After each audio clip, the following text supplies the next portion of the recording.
सभी परीक्षा की तैयारी कर रहे साथियों का आज की इस विस्तृत चर्चा में बहुत बहुत स्वागत है।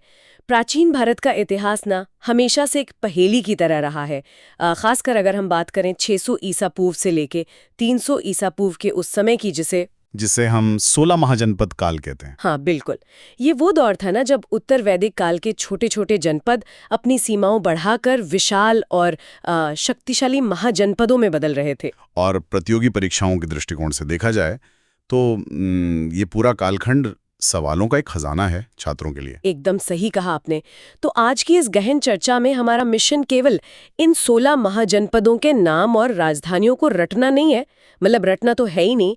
हम कुछ मजेदार मेंटल ट्रिक्स के जरिए इन्हें हमेशा के लिए दिमाग में सेट करेंगे और साथ ही इस गुत्थी को भी सुलझाएंगे कि आखिर इन 16 प्रतिस्पर्धियों में से मगध ही सबसे शक्तिशाली साम्राज्य कैसे बन गया। तो इस कालखंड को अगर हम एक बड़े ऐतिहासिक कैनवस पर देखें तो ये केवल राजनीतिक सीमाओं के विस्तार का समय तो नहीं था ना? बिल्कुल नहीं। भारतीय उपमहाद्वीप में उस समय एक अभूतपूर्व उथल-पुथल मची हुई थी। एक तरफ जहां बड़े राज्यों का निर्माण हो रहा था, वहीं दूसरी तरफ समाज में ना ब्राह्मणवादी कर्मकांडों के खिलाफ असंतोष भी बढ़ रहा था, जिसके परिणाम स्वरूप बौद्ध और जैन धर्म जैसे महान धार्मिक आंदोलनों का उदय हुआ। जी, और इसी काल में उत्तर पश्चिम से विदेशी आक्रमण भी शुरू हुए थे। एक तरह से ये वो टर्निंग पॉइंट था जहां से भारत का राजनीतिक और आध्यात्मिक भविष्य हमेशा के लिए बदल गया। लेकिन मुझे एक बात सोचकर हमेशा हैरानी होती है कि इन 16 महाजनपदों के बारे में हमें इतनी सटीक जानकारी आखिर मिलती कहाँ से है? देखिए, इसका सबसे प्रामाणिक स्रोत वही धार्मिक ग्रंथ है जिनका उदय इसी काल में हुआ था। मुख्य रूप से बौद्ध ग्रंथ अंगुत्तर निकाय और महावस्तु तथा जैन ग्रंथ भगवती सूत्र। अंगुत्तर निकाय नाम सुनकर ये कोई जटिल चीज लग सकती है छात्रों को। हाँ, लेकिन इसे इस तरह से समझा जा सकता है कि ये बौद्ध प्रवचनों का एक विशाल संग्रह है जो अनजाने में ही उस समय के इतिहास, भूगोल और राजनीति का एक बेहतरीन दस्तावेज बन गया। ये बहुत दिलचस्प है कि धार्मिक ग्रंथों से हमें राजनीतिक भूगोल की जानकारी मिल रही है और शासन प्रणाली को लेकर भी तो उस समय एक बड़ा प्रयोग चल रहा था। मतलब क्या सभी महाजनपदों में राजा ही सर्वेसर्वा होता था? नहीं, और यही इस काल की सबसे बड़ी खासियत है। शासन प्रणालियों में एक स्पष्ट विभाजन देखने को मिलता है। एक तरफ राजतंत्र था जहां निर्णय लेने की पूरी शक्ति एक राजा के हाथ में होती थी, जैसे मगध और अवंती में। बिल्कुल। और दूसरी तरफ गणतंत्र प्रणाली थी। यहाँ कोई राजा नहीं होता था, बल्कि एक सभा होती थी जिसे गण या संघ कहा जाता था, और यही सभा वोटिंग या सर्वसम्मति से महत्वपूर्ण फैसले लेती थी। वज्जी और मल्ल महाजनपद इस गणतंत्रात्मक प्रणाली के बेहतरीन उदाहरण है ना? एकदम सही। मदद करेगी। तो हम एक एक करके इनकी बात नहीं करेंगे, बल्कि इन्हें भौगोलिक और रणनीतिक हिस्सों में बांटकर समझेंगे ताकि दिमाग में एक नक्शा बन जाए। हाँ, तो सबसे पहले उस महाजनपद की बात करते हैं जो बाकी सबसे एकदम अलग थलग था, अश्मक। अश्मक भौगोलिक दृष्टि से बहुत खास है साथियों, क्योंकि 16 महाजनपदों में ये एकमात्र ऐसा महाजनपद था जो दक्षिण भारत में स्थित था, गोदावरी नदी के तट पर। बाकी सभी 15 उत्तर या मध्य भारत में थे। और परीक्षाओं में अक्सर ये सवाल घुमा फिराकर पूछा ही जाता है, तो इसे याद रखने के लिए एक बहुत ही विजुअल ट्रिक है मेरे पास। अश्मक से शब्द पकड़ते हैं अश्व, यानी घोड़ा। अब कल्पना कीजिए कि एक घोड़े की पीठ पर एक बड़ी सी पोटली रखी हुई है। अश्व से अश्मक और पोटली से इसकी राजधानी पुथन या पोटली। ये एक बहुत ही अच्छी विजुअल इमेज है। दक्षिण के बाद अगर हम सीधे उत्तर पश्चिम के सीमांत इलाकों की तरफ चलें तो वहां 2 प्रमुख महाजनपद थे, कंबोज और गांधार। कंबोज की राजधानी थी हाटक। इसे याद करने के लिए कंबोज से हम कम बोझ शब्द निकाल सकते हैं। अगर किसी के ऊपर बहुत बोझ हो तो उसे यही सलाह दी जाती है कि अपना बोझ कम कर ले या ये बोझ हटा ले। हटा लेने से हाटक आसानी से याद आ जाएगा। बहुत बढ़िया। और छात्रों, ध्यान दीजिए, कंबोज वर्तमान पाकिस्तान के हजारा जिले में स्थित था और प्राचीन काल में ही अपने बेहतरीन नस्ल के घोड़ों के लिए पूरे भारतवर्ष में प्रसिद्ध था। वहीं इसके पास स्थित गांधार महाजनपद की बात करें तो इसकी राजधानी तक्षशिला थी। गांधार का उल्लेख अथर्ववेद में भी मिलता है और तक्षशिला की खोज 1871 में अलेक्जेंडर कनिंघम ने की थी। गांधार की राजधानी तक्षशिला को याद रखने की मेरी ट्रिक थोड़ी अटपटी जरूर है, लेकिन दिमाग में छप जाती है। गांधार से एक शब्द निकालते हैं गधा। अब मान लीजिए कि एक गधा है जिसने प्राचीन काल के सबसे बड़े शिक्षा केंद्र तक्षशिला में शिक्षा ली है। सुनने में भले ही बेतुका लगे, पर परीक्षा के दबाव में ऐसे ही बेतुके विजुअल याद आते हैं। अब उन महाजनपदों की तरफ आते हैं जहां गणतंत्र लागू था, जैसे कि मल्ल महाजनपद। मल्ल की 2 राजधानियां थीं, कुशीनगर और पावा। इसे ऐसे याद रखा जा सकता है कि मल्ल से मल्ल युद्ध यानी कुश्ती, तो कुश्ती से कुशीनगर बन गया। और एक अच्छा मल्ल युद्ध लड़ने के लिए इंसान के पैरों में यानी उसके पांव में बहुत दम होना चाहिए। पांव से बन गया पावा। और इस स्थान का ऐतिहासिक महत्व बहुत गहरा है। मल्ल महाजनपद वर्तमान में उत्तर प्रदेश के देवरिया क्षेत्र में पड़ता है। भगवान बुद्ध ने अपना अंतिम भोजन इसी मल्ल महाजनपद के पावा में ग्रहण किया था, जिसके बाद कुशीनगर में उन्हें महापरिनिर्वाण प्राप्त हुआ। इसके बाद दूसरा प्रमुख गणतंत्र था वज्जी, जिसकी राजधानी थी वैशाली। इसकी ट्रिक क्या है? इसकी ट्रिक कुछ ऐसी है कि एक जीजा अपनी साली के साथ बात करने में बहुत बिजी रहता है। बिजी से वज्जी और साली से वैशाली। ट्रिक मजेदार है, लेकिन इसका ऐतिहासिक वजन बहुत भारी है। वज्जी महाजनपद असल में 8 वंशों का एक संघ था, जिसमें लिच्छवी सबसे ताकतवर थे। दुनिया के इतिहास में लिच्छवी गणराज्य को पूरे विश्व का पहला गणतंत्र माना जाता है। ये एक ऐसा फैक्ट है जिस पर हर इतिहास प्रेमी को गर्व होना चाहिए। चलिए अब उत्तर भारत के उस मुख्य मैदानी इलाके में चलते हैं जहां व्यापार और राजनीति का असली खेल चल रहा था। यहाँ हमारे पास है वत्स, जिसकी राजधानी कौशाम्बी थी। इसे कैसे याद रखें? इसे याद रखने के लिए एक आम बोलचाल का वाक्य सोचिए। बस भाई और कितना कोसेगा। बस यानी वत्स और कोसेगा से कौशाम्बी। आसान है। वत्स वर्तमान प्रयागराज यानी इलाहाबाद का क्षेत्र है। व्यापारिक दृष्टि से ये बहुत अहम था, क्योंकि ये अपने उत्कृष्ट सूती वस्त्रों के उत्पादन के लिए पूरे भारत में मशहूर था। इसी मैदानी इलाके में कौशल महाजनपद भी था, जिसकी राजधानियां श्रावस्ती और अयोध्या थीं। इसे तो सीधे रामायण से जोड़कर याद किया जा सकता है। भगवान राम की माता कौशल्या अयोध्या में बसती थीं। कौशल्या से कौशल और बस्ती से श्रावस्ती। कौशल का वर्तमान क्षेत्र अवध है। यहाँ के सबसे प्रतापी राजा प्रसेनजीत थे, जो भगवान बुद्ध के समकालीन माने जाते हैं। इसके बाद आते हैं महाभारत काल से जुड़े 2 प्रमुख महाजनपद, कुरु और पांचाल। कुरु की राजधानी इंद्रप्रस्थ थी। ट्रिक सीधी है। कुरु वंश के कौरव महाभारत युद्ध में परास्त हो गए थे।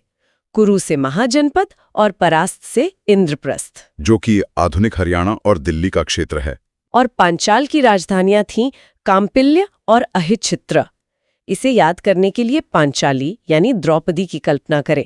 द्रौपदी के पास ओढ़ने के लिए केवल एक कंबल था। कंबल से काम्पिल्य। और 5 पांडव हमेशा एक ही छत्र के नीचे रहते थे। छत्र से अहिच्छत्र। यह पश्चिमी उत्तर प्रदेश का हिस्सा था।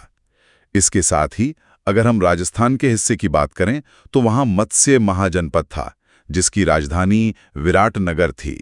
मत्स्य यानी मछली, और मछलियां जैसे कि शार्क या व्हेल बहुत विराट होती हैं। मत्स्य से महाजनपद और विराट से विराटनगर। जयपुर और अलवर के इस क्षेत्र में ही पांडवों ने अपने अज्ञातवास का 1 वर्ष इसी विराटनगर में बिताया था। अब मध्य भारत और बुंदेलखंड की तरफ मुड़े तो वहां चेदी और शूरसेन जैसे महाजनपद थे। चेदी की राजधानी शक्तिमती थी। इसे ऐसे याद रखा जा सकता है कि किसी मजबूत चीज में छेद करने के लिए बहुत शक्ति लगती है। छेद से चेदी और शक्ति से शक्तिमती। राजा शिशुपाल, जिनका वध कृष्ण ने किया था, वे इसी चेदी महाजनपद के राजा थे। और शूरसेन की राजधानी थी मथुरा। इसकी ट्रिक भी थोड़ी अटपटी है। शूरसेन से सुअर शब्द याद रखें। कुछ लोगों को सुअर का मांस बहुत मधुर लगता है, तो सुअर से शूरसेन और मधुर से मथुरा। ग्रीक राजदूत मेगास्थनीज ने अपने लेखों में विशेष रूप से मथुरा का जिक्र भगवान कृष्ण की पूजा के प्रमुख केंद्र के रूप में किया है। अब आते हैं उन 4 सबसे बड़े खिलाड़ियों पर जिनके बीच पूरे उत्तर भारत पर कब्जे की जंग चल रही थी। सबसे पहले अंग, जिसकी राजधानी चंपा थी। ट्रिक बहुत आसान है। जब थकान से शरीर के अंगों में दर्द होता है तो चंपी की जरूरत होती है। अंगों पर चंपी। वर्तमान भागलपुर और मुंगेर का ये क्षेत्र व्यापार का बड़ा केंद्र था। अथर्ववेद में भी इसका जिक्र है। दूसरा बड़ा खिलाड़ी था काशी, जिसकी राजधानी वाराणसी थी। नाम इतने मिलते जुलते हैं कि किसी ट्रिक की जरूरत ही नहीं है इसमें। जैन धर्म के 23वें तीर्थंकर पार्श्वनाथ के पिता अश्वसेन काशी के ही राजा थे। तीसरा बड़ा प्रतिद्वंदी था अवंती, जिसकी राजधानियां उज्जैन और माहिष्मती थीं। माहिष्मती नाम सुनकर बाहुबली फिल्म की याद आ जाती है। तो ट्रिक यही है कि बाहुबली वाली माहिष्मती का अब अंत हो गया है। अंत से अवंती और दूसरी राजधानी माहिष्मती। ये मध्य प्रदेश का मालवा क्षेत्र है। अवंती के पास लोहे की खदानें थीं, जो उस दौर में एक बहुत बड़ा रणनीतिक फायदा था। और अब बारी है उस 16वें और सबसे अहम महाजनपद की, जिसने बाकी 15 को निगल लिया, मगध। इसकी राजधानी थी राजगृह और गिरिव्रज। ट्रिक है कि हाथ से पानी का मग छूटकर गिर गया घर में। मग से मगध, गिर से गिरिव्रज और घर से राजगृह। शतपथ ब्राह्मण ग्रंथ में मगध को कीटक कहा गया है। ये वो साम्राज्य था जो इतिहास का सबसे बड़ा विजेता बनकर उभरा। यहाँ एक बहुत ही बुनियादी सवाल उठता है मेरे मन में। अवंती के पास लोहे की खदानें थीं, कौशल भी बहुत ताकतवर था, वज्जी के पास गणराज्यों का पूरा संघ था, तो फिर बाजी केवल मगध के हाथ ही क्यों लगी? ये कोई रातों रात हुआ चमत्कार नहीं था। मगध की सफलता के पीछे एक परफेक्ट ज्योग्राफिकल और स्ट्रैटेजिक कॉम्बिनेशन था। सबसे पहले उनकी भौगोलिक स्थिति को देखें। उनकी पहली राजधानी राजगृह 5 पहाड़ियों से घिरी हुई थी। मतलब एक तरह का प्राकृतिक किला। बिल्कुल, ये प्रकृति द्वारा बनाया गया एक अभेद्य किला था। बाद में जब राजधानी पाटलिपुत्र ले जाई गई तो वो गंगा और सोन नदियों से घिरी हुई थी, जिसे जलदुर्ग कहा जाता था। यानी किसी भी दुश्मन सेना के लिए राजगृह या पाटलिपुत्र पर सीधा हमला करना लगभग नामुमकिन था। सही कहा। और सिर्फ सुरक्षा ही नहीं, गंगा नदी उस समय का नेशनल हाईवे हुआ करती थी। मगध का गंगा पर नियंत्रण था, जिसका मतलब था कि पूरे उत्तर भारत के व्यापार और टोल पर उनका कब्जा था। इससे मगध का खजाना हमेशा भरा रहता था। दूसरा बड़ा कारण था झारखंड क्षेत्र के लोहे के अपार भंडार। लोहे से सिर्फ मजबूत तलवारें ही नहीं बनी, बल्कि गहरी जुताई करने वाले हल भी बने, जिससे जंगलों को काटा गया और कृषि उत्पादन कई गुना बढ़ गया। मतलब इकोनॉमी और मिलिट्री दोनों मोर्चों पर मगध को प्रकृति का पूरा साथ मिला। लेकिन क्या हथियारों के अलावा सेना में कोई और खास बात थी? सबसे बड़ी बात थी हाथियों का इस्तेमाल। मगध के जंगलों में जंगली हाथी प्रचुर मात्रा में थे। मगध पहला ऐसा राज्य था जिसने व्यवस्थित रूप से युद्ध में हाथियों का इस्तेमाल किया। उस दौर में हाथियों की तुलना आज के मॉडर्न बैटलर टैंक से की जा सकती है, जो दुश्मन की पैदल सेना को रौंदते हुए निकल जाते थे। और मुझे लगता है सामाजिक कारण भी रहे होंगे कुछ। बिल्कुल। मगध का समाज रूढ़िवादी नहीं था। वहां ब्राह्मणों का वैसा सख्त नियंत्रण नहीं था जैसा कुरु या पांचाल में था। इस उदारता ने नंदवंश जैसे निचली जातियों से आने वाले शासकों को भी सत्ता में आने का मौका दिया, जिससे समाज में एक नया डायनेमिज्म आया। ये एक बहुत ही दिलचस्प पहलू है कि सामाजिक लचीलापन भी साम्राज्य के विस्तार में काम आ सकता है। अगर हम मगध पर राज करने वाले उन राजवंशों की क्रोनोलॉजी को देखें जिन्होंने इस साम्राज्य को खड़ा किया, तो शुरुआत हर्यक वंश से होती है। हर्यक वंश के संस्थापक बिंबिसार को सेनिया कहा जाता था। इतिहास में ये पहली बार था जब किसी राजा ने एक स्थायी सेना यानी स्टैंडिंग आर्मी रखी थी।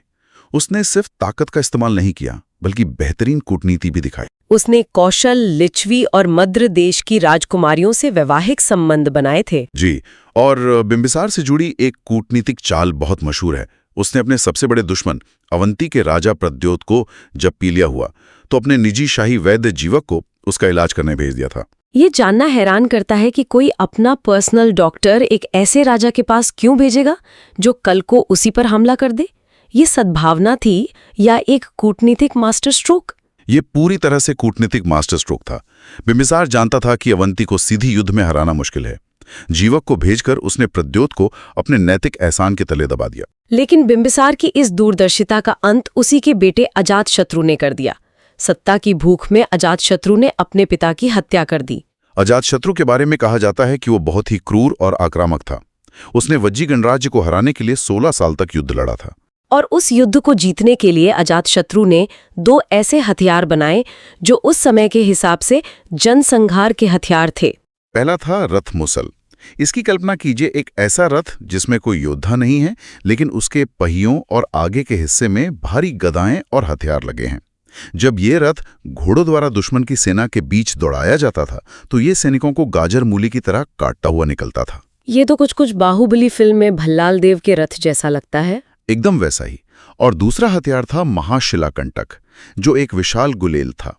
ये दूर से ही किले की दीवारों पर बड़े बड़े पत्थर फेंकता था।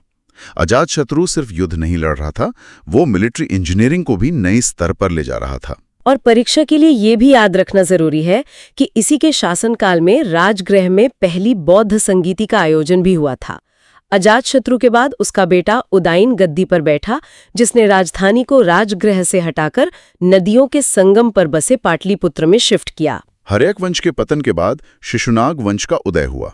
इनकी क्या भूमिका रही इस विस्तार में? शिशुनाग वंश की सबसे बड़ी अचीवमेंट ये थी कि उन्होंने अंततः उस अवंती महाजनपद को हरा दिया जिसे बिंबिसार और अजातशत्रु भी नहीं हरा पाए थे। इसके साथ ही मगध का आखिरी बड़ा प्रतिद्वंदी खत्म हो गया। और इस वंश के राजा कालाशोक के समय वैशाली में दूसरी बौद्ध संगीति हुई थी। और फिर एंट्री होती है प्राचीन भारत के सबसे शक्तिशाली और खूंखार माने जाने वाले राजवंश की, नंदवंश। नंदवंश के संस्थापक महापद्मनंद की ताकत का अंदाजा इसी बात से लगाया जा सकता है कि पुराणों में उन्हें एकराट यानी एकमात्र सम्राट और सर्वक्षत्रांतक यानी सभी क्षत्रियों का नाश करने वाला कहा गया है। उनके पास पैदल सैनिकों, घुड़सवारों और हाथियों की एक ऐसी विशाल सेना थी जिसकी उस समय कोई कल्पना भी नहीं कर सकता था। नंदवंश का आखिरी शासक घनानंद था और इसी के समय 326 ईसा पूर्व में एक ऐसी ऐतिहासिक घटना हुई जिसने पूरी दुनिया का भूगोल बदल दिया था, सिकंदर का आक्रमण। ये एक बहुत ही क्रिटिकल पॉइंट है।